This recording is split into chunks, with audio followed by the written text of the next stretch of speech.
Jæja, góðan daginn og velkomin í hlaðvarp Ein pæling. Ég heiti Þórarinn Hjartarson og komin til mín hann Jóhann Páll Jóhannsson. Jóhann, verður kærlega velkomin.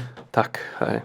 Eins og þið sem eruð að hlusta og kannski heyrið að ég aðeins rámari heldur en vanalega, en það sökuð þess að ég var að stekkja helgina og misti röddina. Þannig að þið verður bara að afsaka það. En hérna, ég ætla líka bara að fá þig aðalega til að tala, Jóhann. Já, það ekki bara. Út af því að ég hef verið alltaf spenntur fyrir þessu viðtali, ef ég var samsver. Út af því að þú komst með mjög áhugaverða innkomu inn í þessi svona stjórnmál og ferð þannig að kemur úr blaðamennsku, þar sem þú varst á stundinni. Hvernig hefur þetta svona transition verið, að fara úr blaðamennskunni yfir í þetta? Hvað er svona keimlíkt og hvað er öðruvísi? Sko, mér finnst náttúrulega bara opbóðslega gaman á Alþingi, sko. Þetta er rauninni ennþá skemmtilegra heldur en ég hefði búist við. Og að sumu leyti, sko, það að vera þingmaður í stjórnarandstöðu er svona lúmslíkt í að vera blaðamaður. Því maður er svona, maður er að ná utanum hlutina og reyna að skýra þá líka fyrir öðrum, vekja athygli á einhverju, spyrja einhverja spurninga, fylgja þeim eftir. Þannig að sko, já, að því leitinu til sko, held ég að þetta kalli á svolítið sömu svona eiginleikana sko, og að blaðamennska sé reynda bara óbúslega góður undirbúningu fyrir pólitík sko. Þetta er í rauninni eitthvað sem ég kannski kveikt ekki á fyrir að nefna að ég heldur mér út í þetta. Hvað er skemmtilegra? Mér er skemmtilegra að vera í pólitík sko. Já. Þá er maður líka miklu frjálsari sko. Í blaðamennskunni er maður að reyna svona að greina hlutina á einhvern, allavega í fréttaskýringum og fréttum er maður að reyna að greina þá á svona hlutlægan hátt og svoleiðis, þóttu þetta helgist fréttamatið manns alltaf að einhverju leyti af skoðunum manns og bara hvað það er sem maður kveikir á og það sem manni finnst athyglisvert að fylgja eftir og svo framvegis. En í pólitíkin er maður náttúrulega bara alveg gaggjert að fylgja eftir eigin afstöðu og sannfæringu og kritisera og leggja til lausnir og svo framvegis sko. Já, ég nefnilega veldur þessu fyrir mig, þetta er frekar áhugavert svar sko, ég hefði einmitt haldið að vera öfugt. Þá þyrfti svona kannski að verða aðeins hófstilltari, kannski út að þú ert í minni hluta á þið, að þú þyrfti kannski að vera kannski aðeins hófstilltari og kannski meira svona samhljómur meðal flokksfélaga og fleira þess að það er en í blaðamennsku þar sem þú getur bara svona sagt það sem þér finnst eða þú segir að þetta sé öfugt. Já, ég myndi segja að þetta sé öfugt sko. En jú, auðvitað reynir maður að vera hófstilltur og halda sér svona innan einhverja marka sko, siðsamlegra marka, en það á náttúrulega líka við blaðamennskuna. Ég meina, þú vilt ekki segja hvað sem er, því þá glatar trúveruleikanum inn. Já, það er rétt. En hvernig það sko, þú hefur alveg verið svona frægur fyrir það að vera alveg beingeittur og hvass jafnvel, ef þið finnst eitthvað virkilega að vera óréttlátt, þá er þetta ekkert að veigra þér við því að koma fram með mjög hvassa gagnrýni. Sko, hvernig er það innan samfylkingarinnar? Ertu mjög svona, er þið frjálst orðið, máttu bara vera, ertu svolítið svona Brynja Níels samfylkingarinnar? Jesús minn. Já, ég meina, ég hef allavega ekki lent orðinu vegg með það ennþá sko. Það er ekki tekið innan á fullt og tæpið. Ég held kannski að ég sé líka, ég veit það ekki, ég er kannski með einhverja svona, kannski ímynd róttaklings svona sem kannski, ég veit það ekki, að sumuleyti er maður bara svolítið íhaldsamur líka sko og og kannski ekki jafn langt til vinstri og margir halda sko. Nei. Þannig að Þetta er áhverjum, mér var þetta bara dettið í hug sko hvort þú værir Brynja Níels samfylkingar. Sko, ég væri til í að vera Birgir Ármannsson samfylkingar sko. Er það? Já, ef ég ætti að velja mér. Það er alveg hinum með við. Já, mér finnst Birgir Ármannsson mjög svona aðdáunarverður pólitíkur sko. Hann er alltaf þarna, hann tekur slagina, hann er ekkert að trana sjálfur sér fram einhvern veginn sko. Hann er bara svona traustur. Já. Já. Áhugavert. Sko, mér langar að spyrja þig bara að því sko og gefa þig bara svolítið frjálst orðið. Hvað finnst þér svona á þessu liðina kjörtímabili? Helst það mátt fara betur. Hvað finnst þér svona, þá ættir að koma höggi á meirihlutann? Hvað væri það svona helsta sem að þau myndi detta í hug? Já, sko, þetta kjörtímabili náttúrulega bara Nýbyrjað, við erum búin með 1 ár af 4 og mér fannst það bara í rauninni strax leið og kjörtímabilið hófst þá það gerður stjórnarsáttmáli þar sem koma fram svona markmiðum að bæta og efla og styrkja og auka hitt og þetta.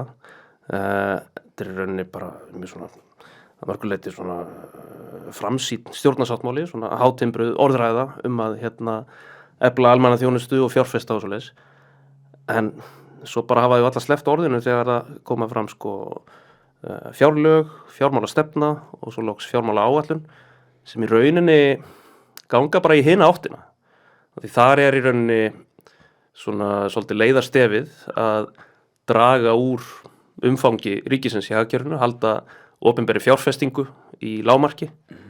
Og ef við horfum bara á svona áskoranirnar sem við stöndum frammi fyrir. Ég meina, við erum með mörg hundruð börn að bíða eftir bara nauðsynlegum greiningum og þjónustu.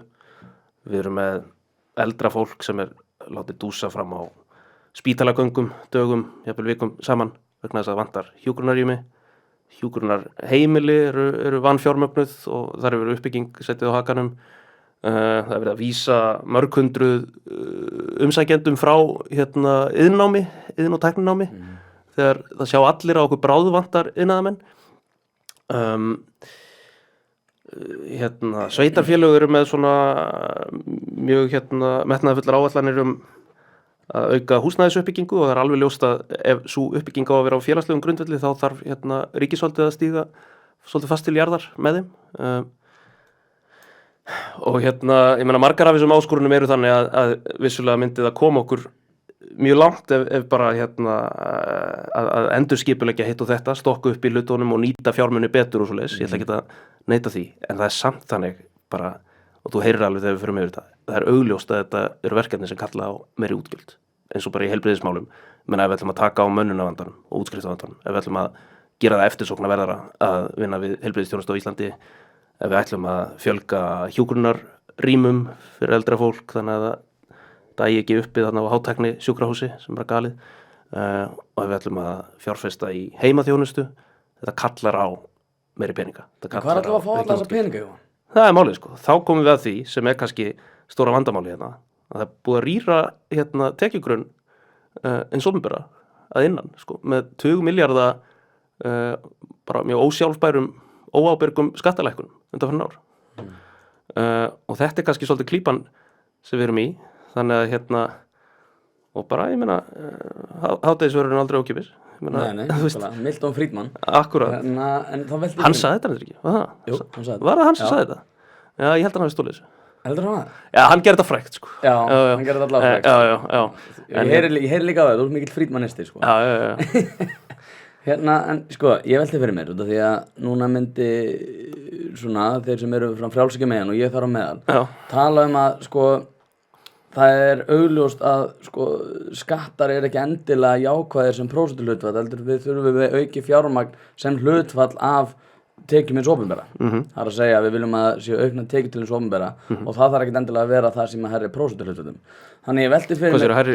Nei, ekki alveg. Út af því að sko 10% af 500 milljörðum er meira heldur en 20% af 100 milljörðum. Þannig að ég að velta fyrir mér sko að þeir að tala að þurfi eitthvað að stokka upp í skattkerfinu. Ertu þá að tala að þurfi að auka skattbyrði á þá ákveðin iðnað eða ég velti fyrir mér sko nákvæmlega út í hvað þú myndir fara ef þú myndir til dæmis alltaf stokka upp í skattkerfinu. Því að sjálfstæðarmenn myndir örugglega að segja að þessar skattalækkanir komi til með að auka fjármagn til hins opinbera þegar lengra er komið út af því að þeim er gefið frjálsar hendi til þess að skapa verðmæti. Skattar eru náttúrulega bara þannig að það er misjafnt hversu mikið þeir hamla verðmætasköpun. Ég meina, mér finnst til dæmis augljóst, þú veist, það þarf að endurskoða svolítið hvernig við innheimtum fjármagnstekjur á Íslandi. Það er allt of mikið verið að í rauninni skattleggja tekjur sem eru í raun og veru atvinnutekjur sem fjármagnstekjur. Og það hefur verið margbent á þetta án þess að gripið sér til að gera. Í sjávarútvegi til dæmis og bara auðlindamálum almennt, ég meina við þurfum sanngjarnari auðlindagjöld, það er líka skattlagning sem ég meina það er í rauninni skattlagning á svona rentusókn sko, sem er ekki sem hamlar ekki verðmætasköpun myndi ég segja sérstaklega. Svo, ég meina, svo þurfum við að spyrja okkur, ég meina, við erum að koma hérna út úr mjög sérkennilegu ástandi, þessu COVID ástandi, þar sem sko sumar atvinnugreinar hafa malað gull meðan aðrar standa rosalega veikt og mjög athyglisvert þegar Lilja Alfreðsdóttir til dæmis steig þarna fram með hugmyndir hvalrekaskatt og sagði að það væri meirihluti innan Framsóknarflokksins fyrir því og þau var að þrýsta á þetta í ríkisstjórn. Menn Sigurður Ingi talaði um þetta fyrir síðustu kosningar sko. Já, veistu, sko, þegar Lilja Alfreðsdóttir og Sigurður Ingi tala um eitthvað, þá eru þau líklega að tala um það vegna þess að þau hafa orðið undir í ríkisstjórn með það. Lilja Alfreðsdóttir steig fram daginn var að tala um að draga mjög rækilega úr skerðingum hjá eldra fólki.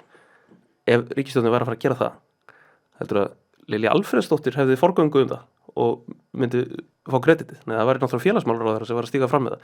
Eins með hvalrekaskatt, eins með hvað var að hækka bankaskatts. Þetta er allt, þú veist, þetta er allt í kjaftunum á þeim. Já, heldur þá að þetta sé bara eitthvað sem að þau kannski fengu ekki gegn en svona að pota svo þau getur nefnt þetta næstu kosningu. Og það gengur upp, já. Ég meina þau fengu fullt af atkvæðum í sveitarstjórnarkosningu. Þóttu séu alltaf að segja bara eitthvað út í loftið sem þau fylgja ekki eftir. Það var bara best að kjósa Framsókn. Já, best að kjósa Framsókn. Já, sko, það sem mér varst áhugaverð var sko Ásmundur Einar náttúrulega lagði grunn að sko bæði í borginni og sérstaklega alþingiskosningum. Mér finnst mjög áhugavert að Framsókn að mínum mati og ég hef nefnt þetta nú áður fannst mér aðeins og mikið kredit fyrir að hafa háð einhverja sko rosa fullkomnaða kosningabaráttu sem eigi að vera eitthvað sko andlit komandi, það var bara ekki rétt. Framsókn gat komið með, þeir þurftu ekki að gagnrýna það sem að meirihluti var búin að gera, þeir þurftu ekki að verja það sem meirihluti var búin að gera, þeir gáttu komið inn og það var ekki með neitt, settu mjög myndalegt andlit sem Einar Þorsteinsson og uppskáru mjög auðvelda kosningu í sjálfu sér út af því að þau þurftu rauninni ekki að segja neitt, þau gáttu bara sagt, heyrðu, ég er fyrir þetta allt. Já, bara breytingar og þú sér líka hvað þau renna ljúflega inn í meirihlutan. Þú sér það er engin afgerandi munur á þeim meirihluta sem núna er að taka við og þessi var að fara frá sko. Nei. Ég meina, og það er líka vegna þess að það var ekkert á það voru bara slárð og frasar, breytingar á endanum sko, ég meina hafa með einhverja hugmyndir að 3000 íbúðir á ári. Já. Heldur að muni standa við það? Það er ekki hægt sko. Nei, það er ekki hægt. Nefnum að þetta er að brjóta ógeðslega mikið land undir nýja byggð og búa til bara umferðastöppu sko. Mér fannst reyndar frekar áhugavert sko og ég verð að viðurkenna, ég nefndi þetta við hann þegar hann kom hingað. Einar Þorsteinsson, hann er mjög frábær maður, mjög skemmtilegur og mjög gaman að tala við hann, en aftur á móti er áhugavert sko í þessu máli. Ég sagði hann, það er ekki séns að þið muni geta, hann bara, við munum bara redda þessu. Sundabreyting kemur og við munum byggja fullt húsna og ég sagði það er ekki séns og svo núna kemur bara forsíðu frétt, ég held að fréttablaðið hafi verið fyrst með þar sem hann einmitt segir bara ófremdar ástand á þessu markaði eins og það hafi ekki verið augljóst. Nei, og já, hvað, ætlarðu bæðið að byggja 3000 íbúðir og leggja Sundabraut, hvar ætlarðu að finna alltaf iðnaðarmenn, hvar eiga þeir að búa? Sko, núna ertu svona að tala eins og hægri maður og þetta er mjög áhugavert, þú varst að nefna áðan að það er bara að auka útgjöld hjá hinu opinbera. Ekki bara, ég meina... Nei, en sko, út af því að ég velti fyrir mér, það er að tala um aukin útgjöld og fyrir þess aftar og eins og með heilbrigðiskerfi líka þar sem að þessu verður reddað með auknu fjármagni. Sorry. Já, ekki stress, þetta er þannig samtal, sko, það má alltaf skoða en ég velti fyrir mér, sko, þetta er einmitt spurningi sem ég er alltaf að spyrja, Gunnar Smára, ég er alltaf að spyrja vinstri menn að þessu, hvað er óskomunum ætla að finna þetta fólk til að vinna í heilbrigðiskerfinu og hvað er óskomunum ætla að finna alla iðnan? Já, nei, menna eins og við tökum bara heilbrigðismálin. Já. Þá eru, ég held að hljóta allir að vera sammála að á meðal stóru vandamála þar er bara mönnunarvandi, það vandar fólk. Já, þú leysir það ekki 1, 2, 3 með meiri peningum, en til þess að leysa það, til þess að fá fólk sem vill starfa við heilbrigðisþjónustu, þá þarftu að bæta starfsaðstæður og þú þarft líka að bæta kjör og það kallar á rekstrarútgjöld. Þannig að þetta hangir saman, sko. Til þess að einmitt fá fólk aðföngin og allt þetta, ég meina þú þarft að setja peninga í það. Það kallar á rekstrarútgjöld. Það ekki bara setja í einkarekstur og fólk notar skilvirka samkeppni til þess að betrumbæta þjónustuna og minnka útgjöldin í það. Já, ég meina við erum með fullt af einkarekstri náttúrulega í heilbrigðiskerfinu nú þegar og sumt hefur gefist mjög vel, sko. Já, það er ekki það bara auka, það er ekki bara að gefa þetta út. Ég er ekki samfæður að þurfa að auka einkarekstri frá því sem nú er, sko. En ef þú myndi sjá fyrir að það myndi koma til með að betrumbæta aðstöðuna, Gætu, þú veist, myndirðu án þess þá að fórna stoltinu og svona, já, ok, einkarekstur er greinilega svarið hérna. Já, það má ekki vera á kostnað sko aðgengis að þjónustunni sko. Og ég meina það eru bara mörg ríki meðal þess í kringum okkur, Svíþjóð sem hafa brent sig á bara og miklum einkarekstri í heilbrigðisþjónustu og það hefur bara komið út mjög svona sláandi skýrsla frá Ríkisendurskoðun Svíþjóða fyrir nokkrum árum þess að fjallaði þetta bara hvernig eitthvað sem átti að vera bara svona lausn sem myndi ekki hafa neina vankanta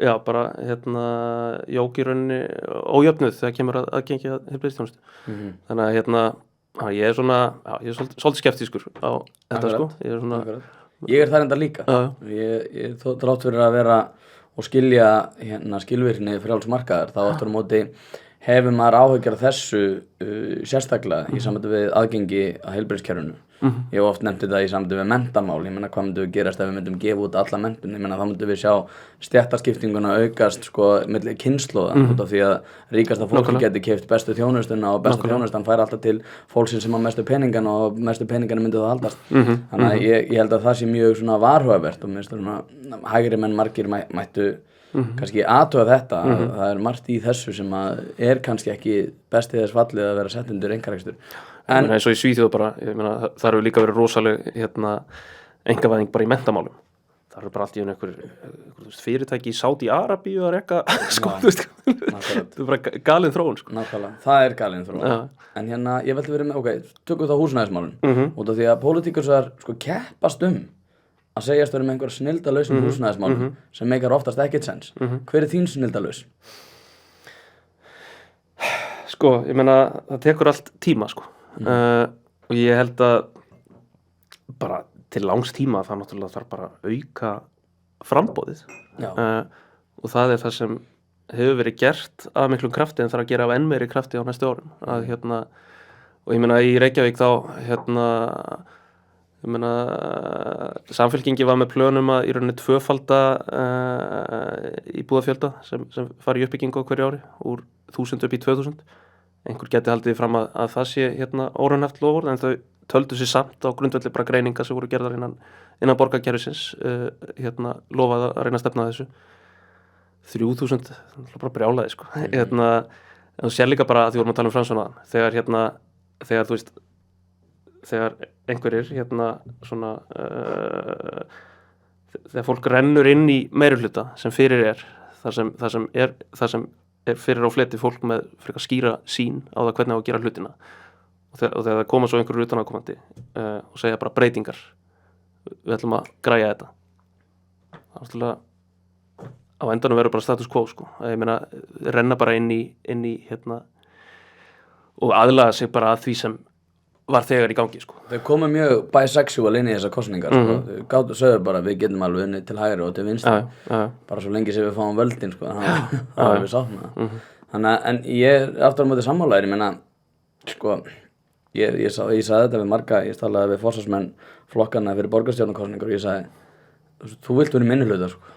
það er ekki sexy að taka við ástandinu eins og það er núna við erum að fara að sjá mjög mikla verðbólgu við erum að fara að sjá bara ófremdar ástand á húsnæðismarkaði stríðið í Úkraínu er að fara að hafa gífurleg áhrif og þetta verður mjög erfitt og ég velti fyrir mér sko til svona, þú náttúrulega ert þarna á Alþingi sko, hvernig sjáu þið, þú veist, ef að þið væru með stjórnar bara í ríkisstjórn núna, bara með þokkalega meirihluta, það er að flokkakerfin náttúrulega býður ekki alveg upp á eins flokks meirihluta, hvernig sjáu þið fyrir ykkur, hvað áherslur myndir þú leggja fram, bara þú veist, þú ert alltaf komin í ríkisstjórn, hvað gerur þú í því ástandi sem við erum í dag? Sko, við vorum náttúrulega ræða á tekjugrunn ríkisins og ég held einmitt að þú veist, það er allir sammála að það þarf að auka aðhaldsstigið hjá hinu opinbera til að sporna gegn verðbólgunni og þá held ég að þetta gera það í miklu meira mæli á tekjuhliðinni og ekki með flötum skattahækkunum eins og ríkisstjórnin var ráðast í mótvægisaðgerðir sko, gegn verðbólgunni þær fela aðalega í sér meiri krónutöluhækkanir sko. Og hvar lenda þær? Hann ríkasta Nei, já, tekjulegasta Krónutöluhækkanir? Það er enda alltaf Ég er að tala um krónutöluhækkanir á sköttum Ég er ekki að tala um ég er að tala um sem sagt hækka Afsakið. áfengis og olíugjöldin og þetta Já, saman. já. Þannig að já, ég meina, þú veist, þannig að jú, við myndum fara í aðhaldið á tekjuhliðinni eins og að gert náttúrulega bara fyrir hrun. Þú sér það sem, eftir hrun segi ég. Ég meina, vinstri stjórnin þá tók við mjög erfiðu, mjög vondu búi og þá var náttúrulega miklu meiri verðbólga heldur en núna.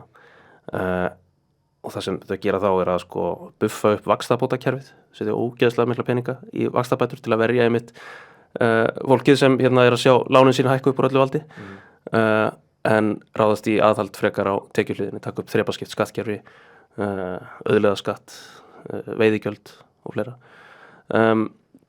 Þannig að já, ég held að það væri, þú veist, í staðin fyrir að í rauninni vera með svona fjársveltistefnu á útgjaldahliðinni, þá myndum við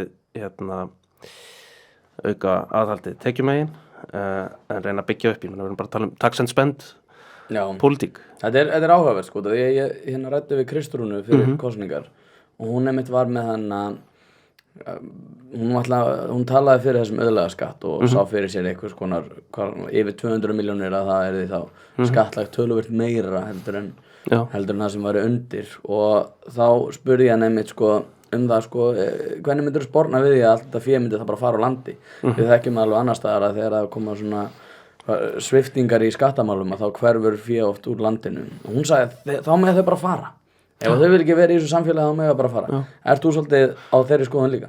Já, þú hugsa bara, hvar myndir svona skattur aðalega lenda? Hann lendir meðal annars á þeim sem eiga mjög mikið af íbúðum á Íslandi.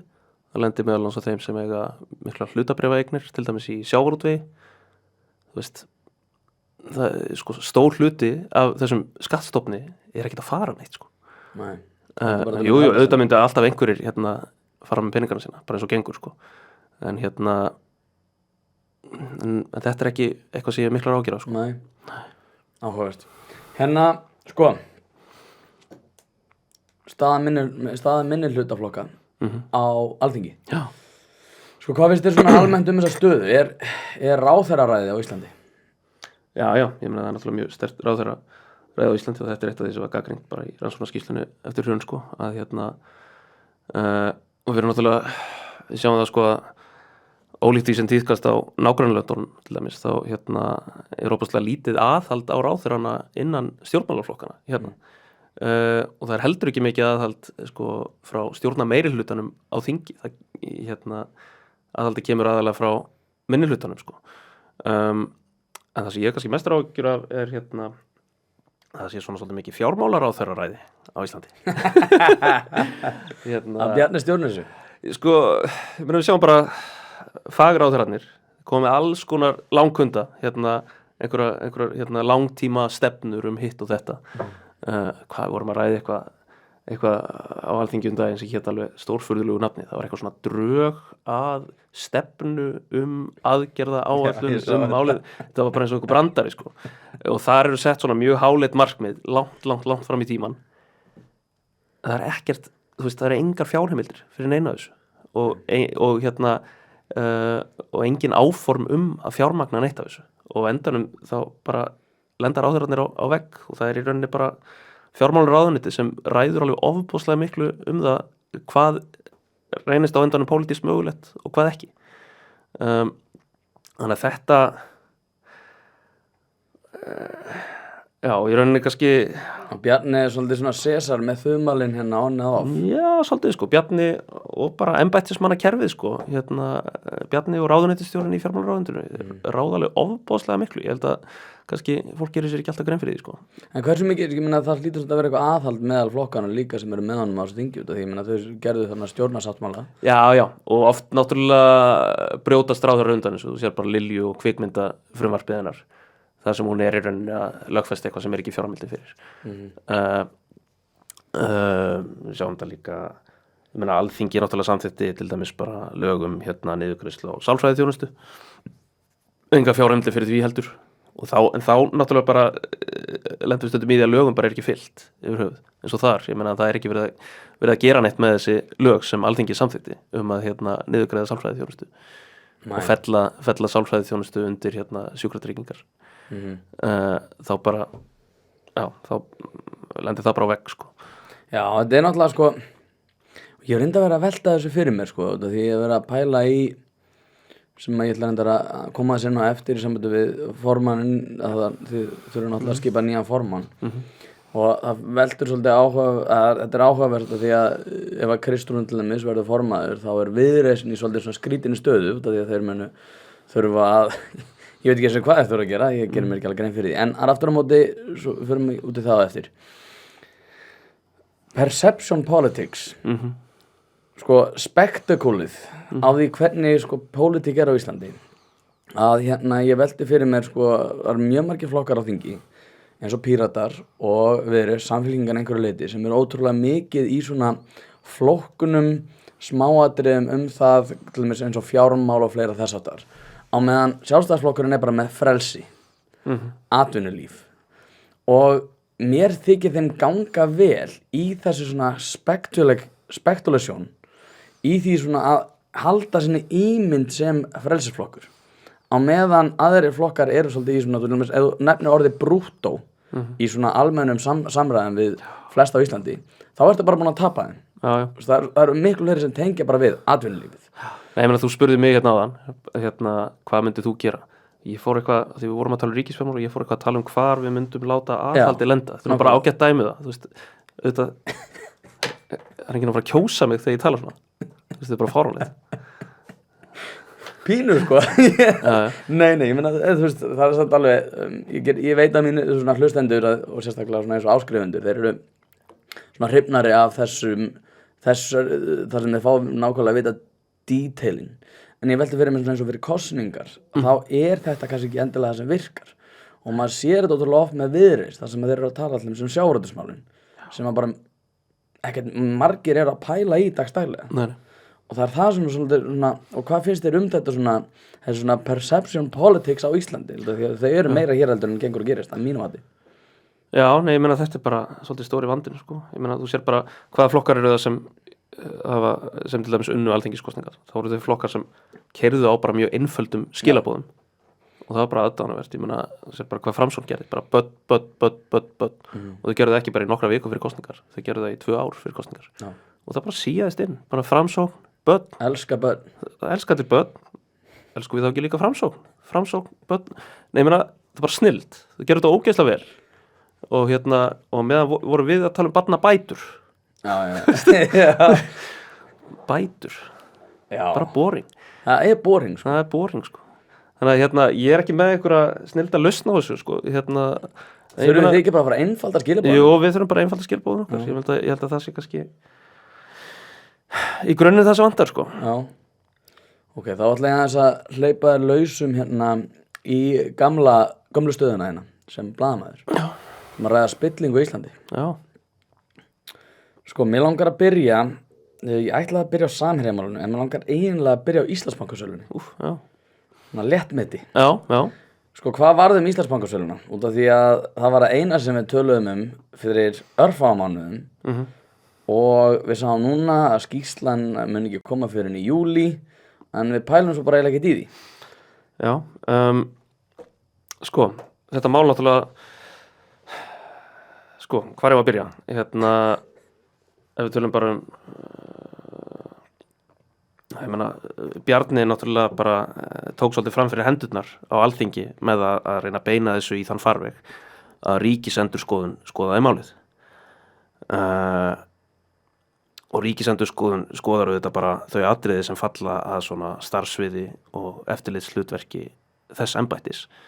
En svo náttúrulega þegar sú úttekt liggur fyrir þá er alveg ljóst að það verður að skipa óháða rannsóknarnefnd til að fara yfir þetta frá A til Ö og þar verður að skoða sérstaklega þátt ráðherra í þessu. Því það sem virðist hafa bara sko, ég held að kannski stóri vandinn í þessu máli sko, það sem aðalega fór úrskeiðis og það að fólk gleymdi því að það var í stjórnsýslu.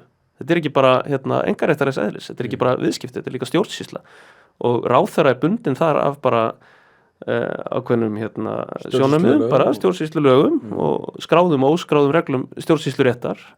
hann er bundinn af fyrirmælum sem koma fram í lögum opinber fjármál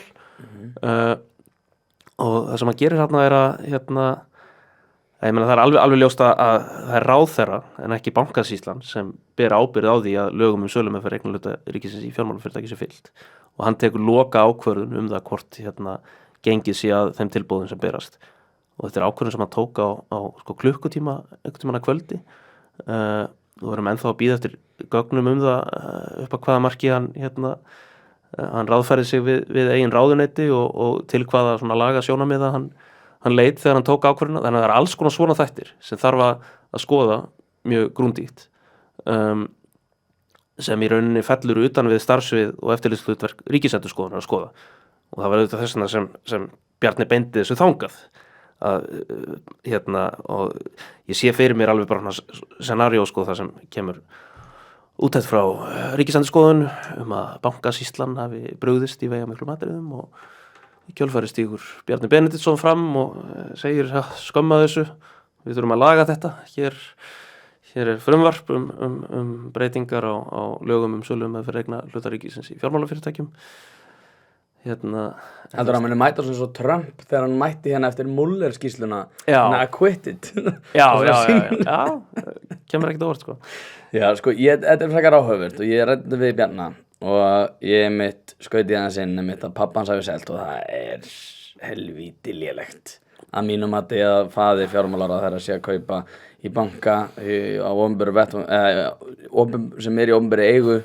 og fær hann á afslætti og það er greinilega eitthvað gruggugt hana og pappi fjármálaráðherra sé að kaupa þetta er svona svolítið banana lýðveldis þema en ég aftur á móti er á þeirri skoðun og þú kannski fara bara að bregðast við þessari gagnrýni sko Bjarni er að selja hana banka hann setur þetta í ferli og bankasýslan Gylfi Magnússon var komað því að koma þess á lagginar og bankasýslan átti að vera algjört óháð embætti utan pólitíkurinnar þannig að Bjarni setur þetta í ferli og svo á hann ekkert að skipta sér að þessu það er þetta armslengda sjónarmið sem að mér finnst fólk vera svona að gera lítið úr en ég get ekki einhvern veginn sko komist hjá því að velta þið fyrir mér sko annarkvort viljum við að Bjarni sé að skipta sér að þessu eða ekki ef hann hefði verið að vasast í þessu þá hefði þið verið að drulla yfir hann en út af því að hann var ekki að vasast í þessu þá erum við líka að drulla yfir hann þannig ég velti fyrir mér sko út af því ég veit að það er pólitískt hagstætt fyrir minnihlutann að vera að beina sjónum að þessu máli en ég velti fyrir mér sko hvert raunverulegt bolma gagnrýninnar er þegar að allt er svona krufið niður út af því að ef að bankasýslan klúðra þessu þá er Bjarni búinn að fella hana niður þannig er hann ekki þá búinn að taka ábyrgð á þessu máli sko ok, það eru margir púntar já, sko hlutverk og ábyrgð ráðherra það er bara alfa og omega í lögunum sölumeðferð eignarhluta ríkisins í fjármálafyrirtækjum sko lögin bankasýsluna og það hlutverk sem hún fer með það snýst bæði að undirbúa og gera tillögur sölu og eignarhluta ríkisins í fjármálafyrirtækjum en líka að skipa í stjórnir fjármálafyrirtækja sem ríkið á eignarhluti í og þar er ákveðin armslengda sjónarmið sko en það er engin armslengda sjónarmið í lögum sölumeðferðina sko. Það er í rauninni eftiráskýring ef maður skoða bara bæði lögin sjálf og greinagerðina. Það er bara gert ráð fyrir að ráðherra sé prímus mótorinn þar þegar kemur að því að taka ákvarðanir sölu og eignarhluta ríkisins í fjármálafyrirtækjum. Hann tók ákvarðanir, hann gaf grænt ljós á þess að fara í söluna og þá má hann ekki hafa afskipti að því, þá var bankasýslan að sjá söluna. Hún undirbýr söluna og sér svona framkvæmdar lega þætti en svo það ráðherra að taka við því sem bankasýslan leggur til og kvitta upp á það og sjá til þess að bankasýslan sé að starfa í samræmi við upplegg ráðherra. Þannig að ráðherra í rauninni sko er bæði að bera ábyrgð og tekur ákvarðanir bæði sko í upphafi ferlisins og í lok þess. Við getum borðið þetta saman við bara veitingarvald ráðherra þegar verið að skipa í embætti eins og við sáum bara í Landsréttarmálinu. Þú veist það er kannski hæfnisnefnd sem fer yfir þær umsóknir sem berast en á endanum er það ráðherra sem sko honum ber að tryggja að hæfnisnefndin hafi gert þetta almennilega að hennar mat, hennar tillögur skipin í embætti séu vel rökstuddar og svo framvegis áður en hann tekur loka ákvörðun og ábyrgðin er alltaf hans og svo er það líka þannig að Bankasýslan bara er undirstofnun ráðherra og ráðherra fer með yfirstjórnunar og eftirlitsskyldur gagnvart Bankasýslunni og á að bara vaka yfir því sem er að gerast þar og þegar salan fór fram þá voru fulltrúar fjármálaráðuneytisins bara inn í herberginu með Bankasýslunni sko, þannig að af hverju voru þið þar ef þeir voru ábyrgðarlausir því sem síðan var tekin ákvörðun Já, þetta er einmitt það sem að sko, Kristrún er búin að nefna í samvætti veita sko, að Bjarni hefði þetta að sjá gegnum þetta þegar hann sá hversu margir væru í rauninni að kaupa. Já, það er eitt þáttur sko. Já, þetta er áhugavert. Þetta er góð gagnrýni og ég veit ekki alveg, ég veit bara hreinlega ekki hvað ég lenda á þessu. Það er kannski, maður þarf að skoða þessa skýrslu ríkisendurskoðana til að átta sig fullilega á því. Já. En sko, bæði með þetta mál og næsta sem ég vil ræða, Samherjamálið. Tengist svolítið inn í þetta sem við vorum að ræða áðan með spekulation. Það er að segja, spektakulið sem er pólitík á Íslandi er ekki bara öllum svolítið sama þetta, skilur, erum við ekki svolítið svona samdauna af því að jú, þú veist, spilling er ekki jafn slæm hér á landi eins og hún er kannski annar staðar, verri hér en sumstaðar annar staðar en alla jafna þá svona eins og með Samherja. Það er öllum sama. Já, ég meina, ég held að fólk fá ekki endilega atkvæði út á það að hrópa yfir Samherjamálinu, sko. Nei. En ég meina, það er samt skylda stjórnmálamanna að gera það, sko. Akkurat. Og, já, þetta var náttúrulega athyglisvert þetta sem var að koma þarna frá, var ekki frá OECD, að bara fólk gapir yfir því hvað ákæruvaldið í Namibíu er miklu virkara, hvað er miklu áþreifanlegri viðbrögð þar heldur en hér við því sem gerðist sko. Já, akkurat, Helga var einmitt búin að tala um þetta Já, einmitt, þú skrifaði ágæta grein um þetta Akkurat, að við séum svolítið, þú veist, þetta er svo vont fyrir ímynd okkar Nákvæmlega og það er svona veldi í fyrir mig bara sko, því að við erum svo fá að svona, það þarf einhvern veginn sko, spilling á Íslandi þarf einhvern veginn að verða miklu áþreifanlegri eins og kannski við sáum í hruninu þar sem fólk er bara að fara að sjá, heyrðu býttu nú við þetta er fara að hafa áhrif á hana bankabókina til þess að verða einhvern veginn raunverulegt Algjörlega og ég held að það sé líka sko hlutverk okkar í stjórnmálum að reyna að tengja þetta saman sko, sína eins og bara að við erum að tala um Samherjamálið fiskveiðistjórnarkerfið og gjaldtaka þar og svoleiðis, ég meina þú veist hvers vegna hefur Samherji bolmagn til að dæla einhverjum peningum í namibíska ráðamenn og múta þeim það hefur skapast þessi ofurauður í krafti þess að við erum að úthluta fiskveiðiheimildum á undirverði þú veist, þetta er kannski þú veist, það er einhverja svona kjarnaspurningar um það hvert arðurinn af auðlindanýtingunni á að renna sko. Já, nú myndi þeir verja sig með því að segja sko, og núna sérstaklega við erum kannski að sjá það núna í dag þegar við erum í stríð í Úkraínu, við erum að sjá að kornframleiðsla er bara mjög ábótavant út af því að það er bara hræðilegt ástand í heiminum í sjálfu sér og við munum örgulega að koma til með að sjá hungursneyði í þróunarlöndum og fleira þannig að svona, við erum á vendipunkti að ég tel í þá sérstaklega sem lútir að alþjóðamálum og þá myndi kannski fiskveiði svona fólkið og Heiðrún, ég er Heiðrún núna hjá SFS sko, þú getur alveg verið hérna að segja eitthvað, það er svo leiðilegt hvað við fáum lítinn arða auðlindin okkar og bla bla en ætlar þú að fara að sækja hana fisk hvernig ósköpunum heldur þú að þessi fiskur verði allir til og þessi auður það er út af því að við erum með eitt fullkomnasta kerfi sem hefur verið skapað fólk er sko út í heimi horfir til okkar og hugsa sér sko hvernig getum við gert það nákvæmlega sama þannig að það sem þú ert að gera er að pirra þig á því að fólk verði ríkt í stað þess að átta þig á því hversu ótrúlega mikill auður það hann er að skapa fyrir Íslands samfélag hann heldur uppi byggðarsamfélögum út á landi og svo kom einhverju 101 lappi letjandi sko fólk á Alþingi sem að nýskrið úr blaðamennsku hjá miðli sem er alltaf að drulla yfir okkur og þið vitið ekkert hvernig þið vilja haga þessum málum og ætli bara að fara að eyðileggja ástandi núna þegar við nákvæmlega kunnum að fá verð fyrir fisk og kunnum að sækja hann. Þú varst einmitt að lýsa því að hérna við erum með ákveðið kerfi. Hver heldur út í þessi kerfi? Hver býr til þetta kerfi? Ég meina við erum með hérna Hafrannsóknastofnun, Fiskistofu, þetta allt forsendur þess að hérna hvað kvótakerfi virkar vel. Það ákveðin opinber hérna uppbygging í kringum þetta. Ákveðnar, það eru lög og reglur. Þannig að sko og hérna eitthvað kostar nú að framfylgja þeim. Hérna og ég meina, ég held að bara þessi hérna struktúr í kringum fiskveiðistjórnarkerfið kostar nú bara álíka mikið og við erum að fá í veiðigjöld á hverju ári sko. Þannig að hérna þú veist að þessu leitinu til svo verðmætasköpun sem á sér stað í sjávarútvegi. Ég meina þetta samvinnuverkefni þeirra sem reka fyrirtækin, þeirra sem starfa hjá fyrirtækjunum og líka bara hins opinbera sem á bara mikla aðkomu að þessu og þátt í að búa til þetta stórkostlega kvótakerfi sko. Já, sem niðurgreitt samt annars staðar. Þannig að ég velti fyrir mér sko núna þegar þetta ástand svona viljum við ekki bæði geta sótt þennan fisk og fengið toppskilding fyrir hann með nákvæmlega þessu kerfi sem svona Jú, ég meina ég vil ekki umbylta sko fiskveiðistjórnarkerfinu sjálfu. Ég meina ég hrifinn af kvótakerfinu. En það sem maður gerir svona athugasemdir við að hvert sko framleiðslu arðurinn rennur sko og ég held að hérna að við almenningur ættum að fá miklu meira heldur en 5-6 milljarða á ári hérna í veiðigjöld sko. En hvað eru fyrirtæki sem að velta hérna mörg 100 milljónum.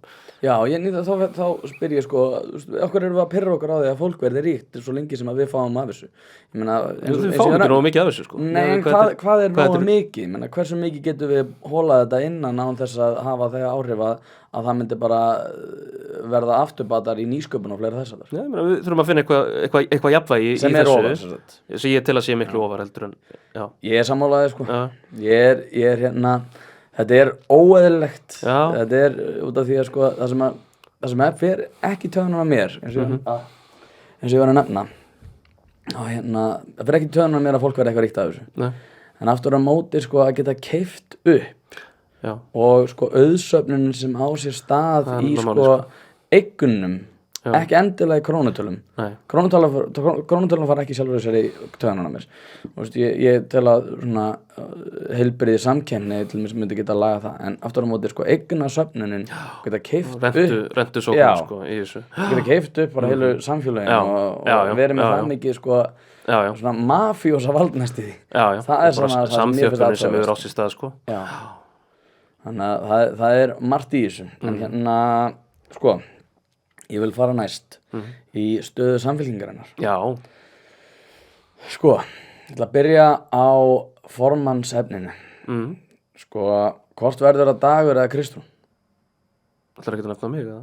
Já, eða þú Ég er að tjóka hérna sko ég held að þau séu bæði ofboðslega vel til forystu fallin sko ég held að þau hafi hérna þau eru með ólíka styrkleika þú veist Dagur náttúrulega hefur það hann er með bara rosalegt legacy hann er hérna já ég meina ef við skoðum bara þá hérna jafnaðarmenn pólitíkusa sem hérna sem hafa ekki jafnaðarstefnu er á lífi núna ég meina þá er Dagur, Ingibjörg Sólrún, Jóhanna þetta er bara fólki með rosalegasta legacy sem við skiljum mest eftir sig Dagur er búin að vera borgarstjóri lengi og búin að bara umbylta Reykjavíkurborg til eins betra sko þannig að hérna þannig að hann hefur og hann hefur hérna hann er með rosalega aðlugunar hæfni sko hann hérna þetta er líka svolítið fyndið sko því hann er með svona ímynd moderata sko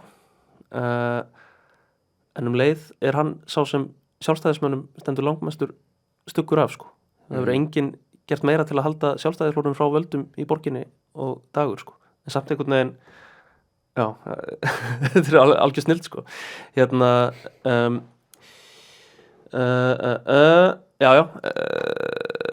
hann er náttúrulega kannski vinsæll í Reykjavík heldur en út á landi Kristrún er náttúrulega Spútnik hún er hérna og nýju vendir sópa kannski best og allt það sko hún er hérna náttúrulega bara hefur það er mjög stutt síðan hún kom inn í pólitíkina hún hefur vakið rosalega athygli og hérna eftirvæntingu skömmu tíma. Og Hún er líka alveg uník, kannon. hún er algjör kanona. Já. Hún er algjör kanona, sko. Ég hef nefndi þetta sko að frekar áhugavert, þú reyndar líka hefur komið sterkur inn í þetta, en hún svona er með það mikla sérstöðu í sambandi við efnahagsmál að það er ekkert, það eru fáir jafnir henni og það sem er líka áhugavert í því ljósi sko er að sjálfstæðismenn get ekki mætt þunnir lengur í silfri sko. Já.